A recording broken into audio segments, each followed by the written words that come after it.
kita tahu bahwa ijazah yang dipersoalkan kan ijazah S1, ijazah SMA juga ya? Iya. Nah, sampai SD itu adalah persyaratan untuk menjadi calon presiden. Dan kita tahu persyaratannya itu ijazah SD, SMP sampai SMA. Iya. Kalau S1 itu bukan wajib. Iya. Kalau seandainya ternyata di kemudian hari bisa dibuktikan bahwa ijazah itu tidak pernah ada, maka secara teoritis syarat untuk menjadi presiden itu sudah tidak terpenuhi lagi.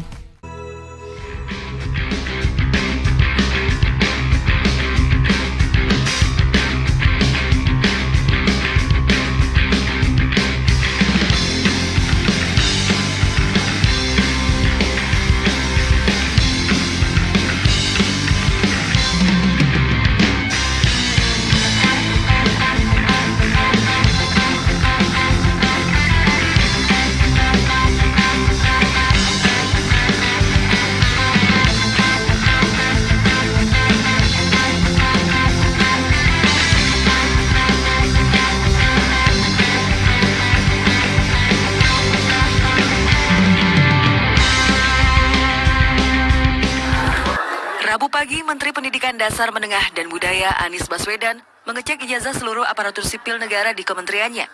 Hal ini dilakukan menindaklanjuti temuan Menristek dan Dikti terkait ijazah palsu.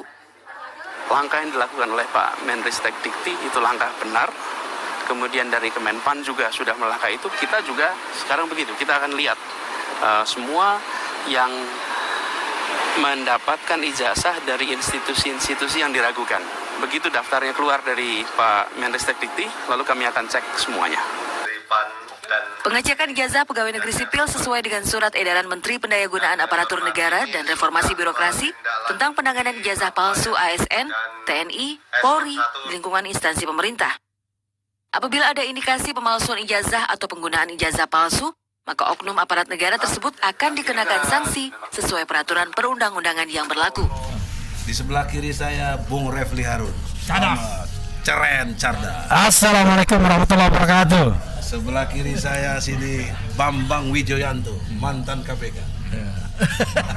Assalamualaikum. Waalaikumsalam. Sebelah kiri saya Ahmad Yani, Ketua Umum Masyumi. Bismillahirrahmanirrahim. Assalamualaikum, Egi Sujana. Allah.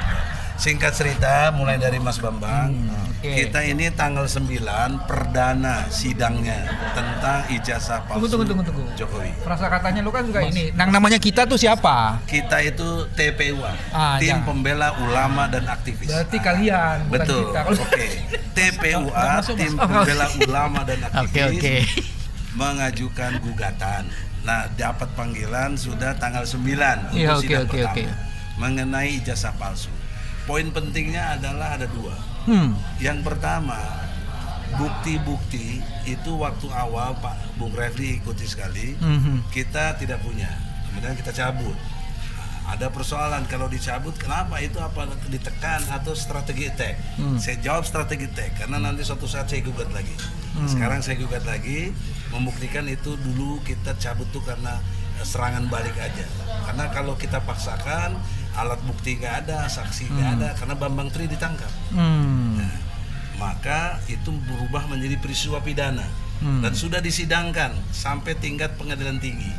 Dua sidang itu membuktikan tidak adanya ijazah palsu atau tidak dimilikinya ijazah oleh Jokowi.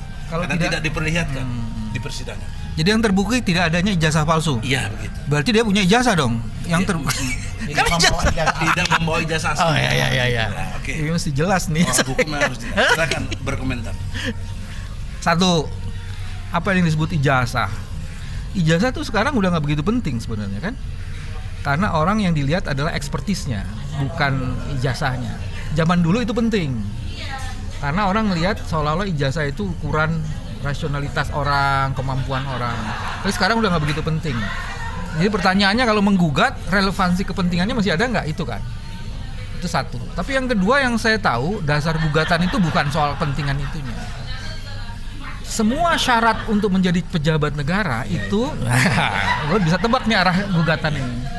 Itu memerlukan alat konfirmasi, bukan hanya bukti diri berupa KTP, tapi juga sejauh mana jenjang pendidikannya, karena itu dijadikan syarat kan.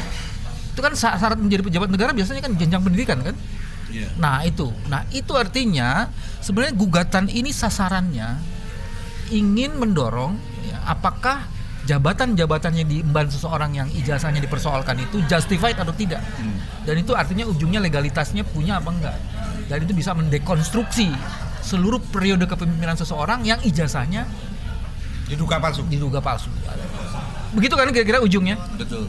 Terus apa yang endingnya yang di Kok endingnya? Kok endingnya ending menurut versi Anda? Oh. Saya pikir ini kesempatan emas bagi pengadilan untuk membuktikan sebenarnya apakah memang ijazah itu ada atau tidak. Iya betul. Satu itu. Kalau udah ada baru kemudian kan pertanyaannya palsu atau tidak sangat tergantung dari ada tidaknya ijazah gitu. Kalau nggak ada ijazah, terus kita mau bilang palsu aja bukan palsu, emang nggak punya ijazah kan. Tapi gitu. sampai detik ini sudah 30 orang saksi. 3 dari kita ahli, satunya Rocky Gerung, Profesor Aceng, sama Dr. Taufik, ahli pidana. Dari mereka 27 orang.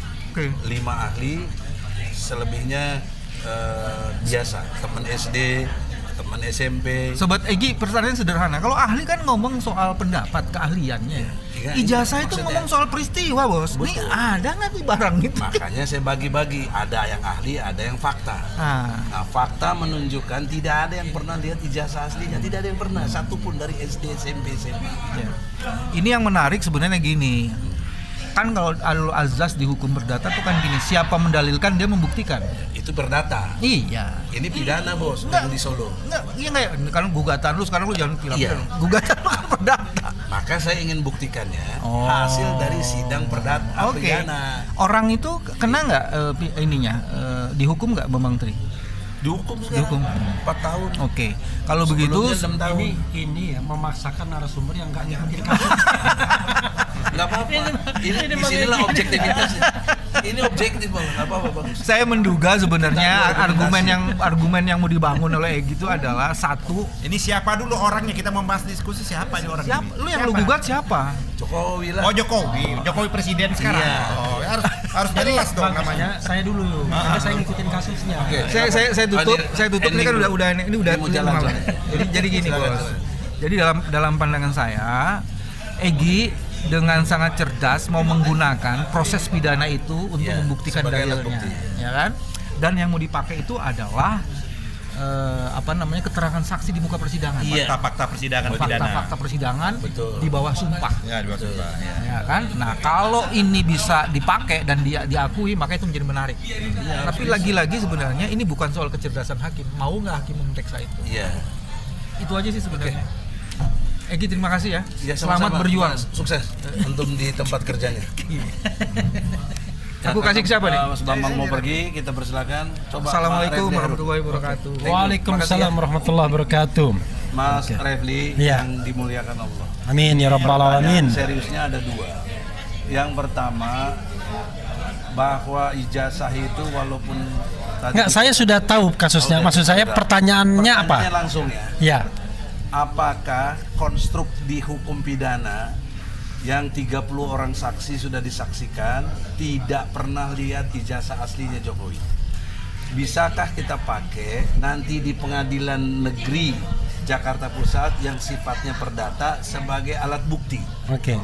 untuk dipersaksikan sebagai bukti memang Jokowi tidak punya ijazah asli? Itu pertanyaan pertama dulu. Oke, saya menjawabnya dari sudut hukum tata negara ya. Kenapa hal ini penting? Karena presiden itu adalah jabatan terpenting dalam sistem pemerintahan presidensial. Karena itu tidak boleh ada keraguan-raguan terhadap dasar legitimasi seorang presiden dipilih kemudian dilantik sebagai presiden. Kita tahu bahwa ijazah yang dipersoalkan kan ijazah S1, ijazah SMA juga ya. Iya. Nah, Sampai SD. sampai SD itu adalah persyaratan untuk menjadi calon presiden.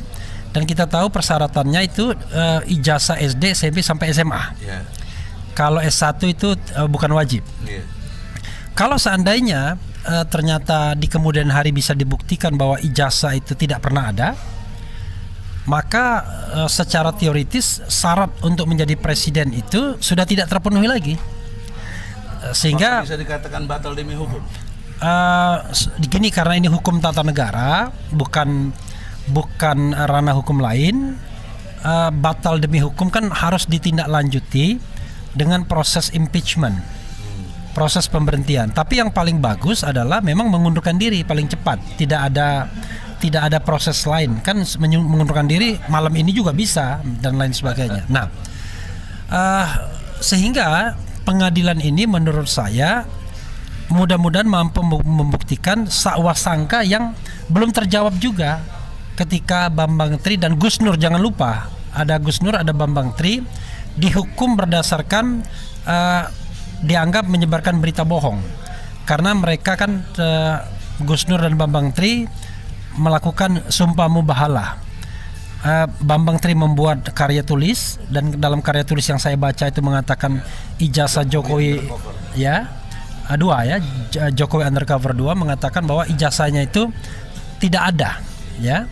Ijazahnya itu palsu dengan berbagai versi kata-kata. Ya, betul. Lalu dipanggil dalam podcast Gus Nur, lalu Gus Nur menantang untuk sumpah mubahalah. Bambang Tri bersedia. Tapi akhirnya dua orang tersebut dianggap menyebarkan berita bohong. Sebenarnya konstruksinya itu kan berita bohong soal ijazah Presiden Jokowi. Nah, dalam sidang yang saya ikuti secara intens, tidak ada satupun memang saksi yang melihat ijazah asli tersebut. Yeah.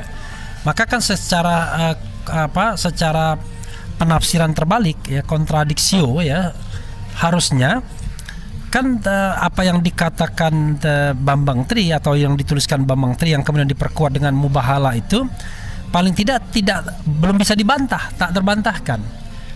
Sehingga sebenarnya harusnya kan tidak ada dasar untuk menghukum baik Bambang Tri maupun Gus Nur. Oke, tetapi permasalahannya adalah kita tidak tahu kenapa beliau tetap dihukum, dan saya baca terakhir sudah sampai tingkat Mahkamah Agung hukumannya ini. Sekarang dan Mahkamah Agung ditolak. Iya. Kasasinya, Pak. Iya, kasasinya. Berarti ini keras. Iya, sudah inkrah dan 6 tahun atau 4 tahun. Jadi 4 tahun itu sudah inkrah. Jadi dari 6 tahun ke 4 tahun dikurangi, ya. Nah, sudah inkrah 4 tahun. Tapi itu kan menurut saya hukuman yang berat sekali bagi seorang warga negara yang sebenarnya cuma membuat karya ilmiah saja. Pertanyaannya adalah sekarang apa gunanya gugatan perdata ini, perbuatan melawan hukum? Gunanya menurut saya adalah kembali menjadi medan ajang untuk membuktikan apakah ijazah itu ada atau tidak. Nah, tentu fakta-fakta yang bisa dikemukakan mudah-mudahan bisa diterima oleh hakim adalah apa yang tersaji di persidangan pidananya, ya, walaupun ujungnya dihukum, tetapi fakta persidangan tidak pernah membuktikan adanya ijazah itu. Apakah Jadi bisa itu jadi alat bukti? saya kira karena ini merupakan sebuah apa istilahnya, ya, sebuah pencarian kebenaran substantif, harusnya hakim mau menerima dong.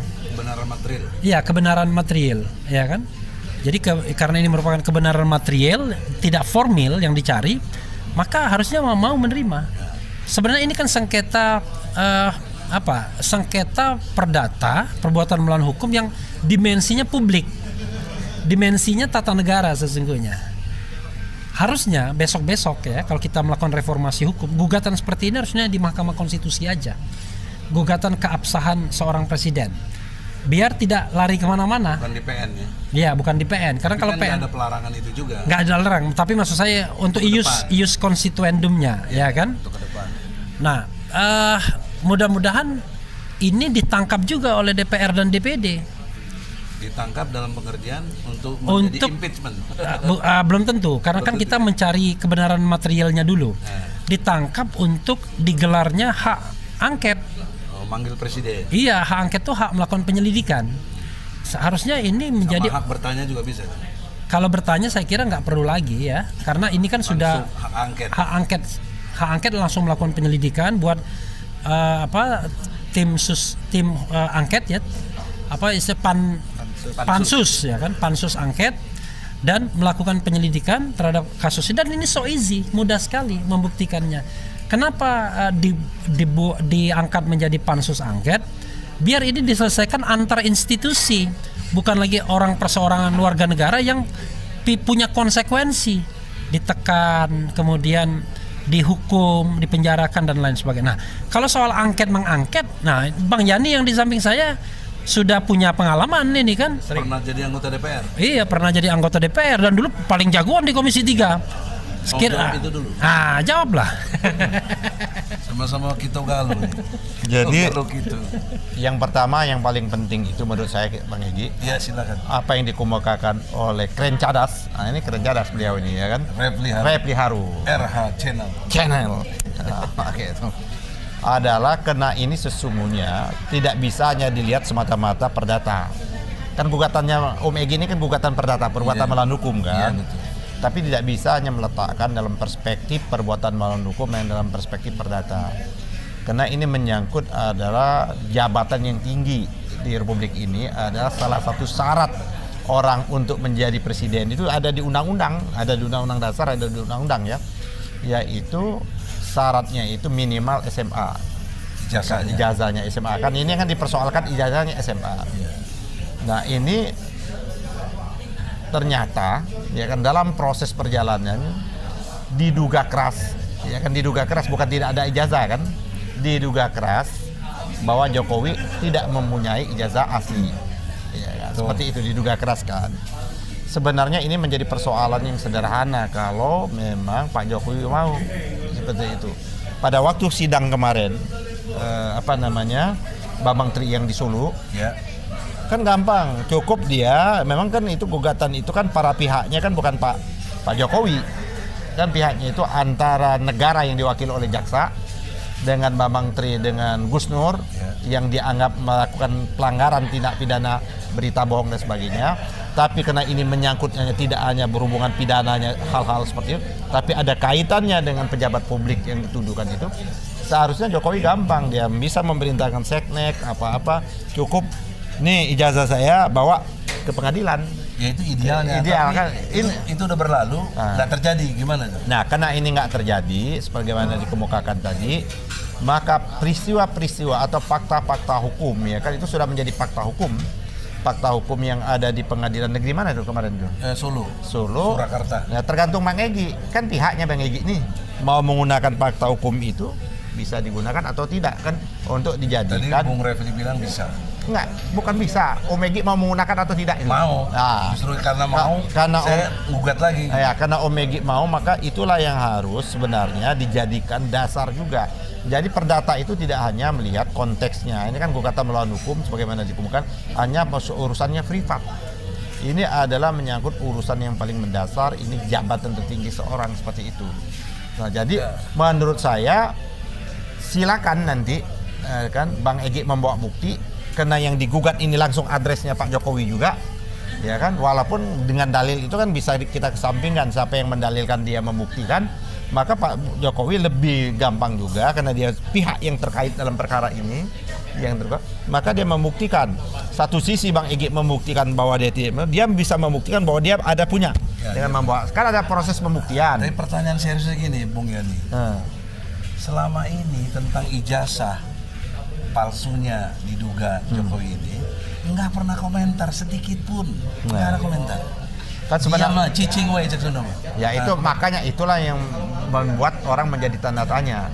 Jadi jangan salahkan publik, jangan salahkan rakyat kalau akhirnya mengaminin apa yang diomongin oleh Bambang sama Gus Nur gitu loh, karena dia tidak memberikan respon. Di sisi lain dia diam saja, tapi dia gerakin kepolisian, kejaksaan untuk menghukum. Nah itu yang itu seharusnya ini jumping pidananya.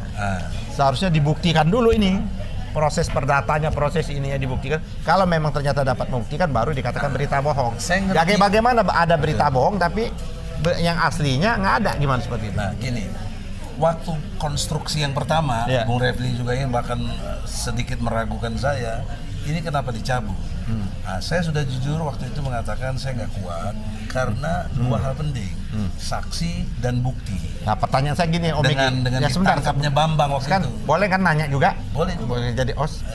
Kan itu kan Om Egy ini yang sangka orang di luar supaya Omegi bisa klarifikasi di forum ini. Sudah. Kan maksudnya gini. Waktu di forumnya channel udah saya bukan. Kan Om yang mau diklarifikasi. Nggak gini, Om Egi itu kan bukan mewakili diri Om Egi. Ya bukan. Kan mewakili Bambang Tri. Ya. Tidak hanya Bambang Tri, Muslim Arbi ya. Nah, sekarang ini bukan yang kedulu. Yang dulu Bambang Tri, Gus Nur kan. Nah, orang nanya kok Bambang Tri sama Gus Nur aja nggak mencabut, kan prinsipal. Yang berhak mencabut itu si prinsipal, bukan kuasanya kayak gitu. Kuasanya boleh mundur dong Om Egi. Saya mundur nih karena nggak ini. Nah, orang melihat bahwa belum ada statementnya pada waktu itu, makanya harus diklarifikasi sama Om Egi, menjelaskan ke publik bahwa seolah-olah kok yang mencabut gugatan ini bukannya si prinsipalnya, malah kuasanya kayak gitu loh. Nah, gitu. Yang orang nggak balik saya tanya nih. Saya jawab dengan tegas. Ya. Karena sebelum saya mencabut, saya konfirmasi dong. Ya, oke. Kepada Bapak. Artinya gini, sudah sepengetahuan dan sudah sepersetujuan gitu dong. Ya, kalau nggak sepengetahuan, masalah dia nggak setuju, dia akan gugat terus. Ya, ganti itu. pengacara. Ya. Ini nggak ikut aja sama saya. Artinya Itu fakta. pencabutan Sampai sekarang gugat lagi, ikut lagi. Karena itulah bukti kita ada koordinasi, bukan. Tapi dipastikan yang sekarang yang menggugat Gus Nur satu. Gus Nur enggak. Bambang Tri. Rizal Fadila, Muslim Arbi, Taufik Bahudin, sama satu lagi siapa? Aduh. Ya Bambang Tri. Ya tadi Bambang Tri 4 orang berarti ya? 5. Iya 5. Satu lagi siapa ya? Aduh, saya lupa. Bambang Tri, Ya, Bambang Muslim Tri, Arbi, Rizal Fadila, Taufik Bahudin. Satu lagi siapa, Rim? Hah? Oh, Hatta Taliwa. Jadi 5 orang yang menggugat. Oke. Ya gitu. Jadi sekarang tambahannya itu. Sehingga apa yang dituduhkan dalam tanda kutip macam-macam, insya Allah udah nggak ada itu. Artinya ini kan tanya sama beliau nih, kan beliau ini ahli tata negara. Itu udah ketemu. Bukan implikasi, ya kan implikasi tadi kan beliau kan menyatakan sekarang angket. Pertanyaan yang kedua. Ya angket kan. Angket misalnya asumsi dilaksanakan atau tidak dilaksanakan. Implikasi hukumnya kan udah terbukti nih nggak ada ijazahnya. Bagaimana pendekatan hukum tata negara menjawab ini? Jadi hukum dimanapun ya itu tidak hanya dibuat tapi juga ditaati. Makanya orang bicara yang namanya law enforcement, penegakan hukum. Kalau kita lihat kasus ini ada berbagai hal yang bisa kita lihat untuk mengatakan proses impeachment harus dilakukan kalau seandainya terbukti ijazah palsu. Pertama adalah karena dia tidak lagi memenuhi syarat. Sebelumnya pasal 7B Undang-Undang Dasar 1945 itu mengatakan pasal 7 ya. Ya, 7. Bahwa syarat untuk pemberhentian itu 7A dulu. Pasal 7 ya. Ya, pasal 7. Pasal 7. Itu syarat untuk memberhentikan itu ada tidak lagi memenuhi syarat. Ya. Melakukan perbuatan tercela. Ya, atau melakukan pelanggaran hukum berupa pengkhianatan terhadap negara, kemudian suap, korupsi, tindak pidana berat lainnya atau melakukan perbuatan tercela atau tidak lagi memenuhi syarat sebagai presiden atau wakil presiden. Maka tidak memenuhi syarat ya. Maka di situ itu ada 3 klaster. 1 pelanggaran hukum berat, 2 perbuatan tercela, dan 3 tidak lagi memenuhi syarat. Itu bisa masuk semua. Tergantung apakah itu misalnya kalau pelanggaran hukum berat, apakah itu ancamannya 5 tahun atau lebih? Kalau pemalsuan dokumen itu 5 tahun. 6 tahun. Berarti Pasal masuk. 263. Oke, berarti masuk. Bukan 263, dia 266 dong. That's okay. Pasal 266. Berarti masuk. Ya kan? Dari pemalsuan dokumen. Kemudian perbuatan tercela bisa dikonstruksikan. Masa itu tidak tercela? Jujur. Ya kan? Bohong. Masuk juga konstruksi itu. Lalu yang paling nyata yang administratif tidak memenuhi syarat. Karena syaratnya harus SMA minimal. Untuk capres. Ya. Karena itu menurut saya seandainya memang gugatan ini terbukti bahwa ijazah itu tidak pernah ada, kan kita bicara andai ya, bukan berarti kita memastikan pasti iya, maka DPR sebagai sebuah lembaga yang memang ditugaskan untuk hal seperti itu ya harus bersikap. Bahkan menurut saya tidak perlu lagi dilakukan hak angket. Iya, langsung. Langsung saja hak menyatakan pendapat. Ya. Hak angket itu kan baru menyelidik. Iya, ini kan sudah putusan. Saya juga bingung tadi, nggak usah penyelidikan, orang sudah diadili. Oh bukan, nggak bisa. Bukan ini faktanya Ini nanti. sekarang. Ya. Kalau sekarang, Oke. maksud saya along with bisa disambut oleh DPR. Tapi kan lihat referensi yang lalu. I see. Tapi kan saya bicara tentang pakem ketatanegaraan. Jadi sekarang langsung aja ke menyatakan pendapat ya. Iya, Kalau faktanya terbukti faktanya bahwa ijazahnya memang palsu atau tidak benar atau salah atau apa, maka langsung hak menyatakan pendapat harusnya. Anehnya, brother, nggak ada satupun anggota DPR yang komentar soal itu, nggak pernah ada satupun. Ya itu kan sebenarnya itu kan realitas politik. ya itu realitas politik. Sama dengan KM 50 kan. Ya, itu sama banyak juga. kejanggalan Jadi tapi ada realitas politik, ada yang hal yang ideal. iya. Nah, saya kan cuma bicara hal idealnya. Realitas politiknya nggak ikut-ikut kita. Jadi kita berharap ini terakhir ya. Ya, Terakhir. closing, Kita berharap closing statement. proses pengadilan ini bisa membuka dan ini bisa juga Oh iya ya. Dari Ya, ini kita harap betul pengadilan ini dia proaktif. Karena ini kalau tidak, ini akan menjadi bawaan sejarah sepanjang Republik ini. Bahkan cacat sejarah. Ya, bawaan sejarah, cacat sejarah itu. Oleh karena itu, maka pengadilan harus membuka ini semua. Kan gampang. Karena adalah Pak Jokowi adalah pihak yang terlibat langsung. Kalau kemarin dipidana kan dia nggak terlibat langsung. Ada institusi negara, kan dia yang digugat. Nah, cukup dia datang membawa bukti. Kalau seperti itu, bawa aja ijazah aslinya, kan gampang. Saya nggak palsu loh. Nah, kalau memang dia dapat membuktikan bahwa dia ijazahnya asli ada, Pak, maka apa yang dilakukan oleh kepolisian dan kejaksaan mengadili yang namanya Gus Nur dan mengadili Bambang adalah sah dan absah, gitu loh. Ya. Oke, sekarang mulai closing statement. ya, closing statement dari saya. Di sini nggak sampai 2 jam. Sebagai warga negara yang memiliki hak untuk memilih, ya kan, dan kita terlibat dalam proses pemilihan presiden, tentu kita punya hak konstitusional untuk mempertanyakan keabsahan persyaratan menjadi presiden tersebut. Jangan dianggap bahwa ini adalah upaya untuk menjatuhkan pemerintahan, karena kalau menjatuhkan itu adalah yang sah dibilang tidak sah. Tapi kita justru ingin menegakkan bahwa yang sah adalah sah, yang tidak sah tidak sah. Jangan dibalik-balik. Kalau memang ijazahnya sah, case close, selesai. Asal dengan peradilan yang fair.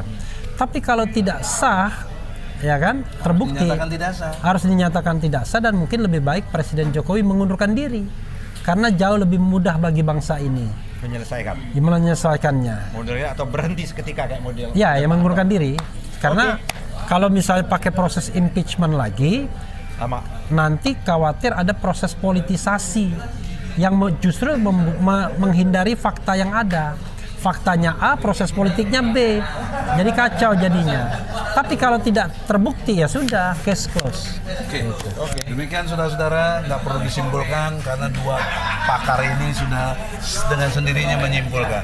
Kita lihat nanti tanggal 9 Oktober 2023 sidang perdana di Pengadilan Negeri Jakarta Pusat mulai jam 10 pagi. Insya Allah, Egy Sujana Channel, cerdas, berani, militan.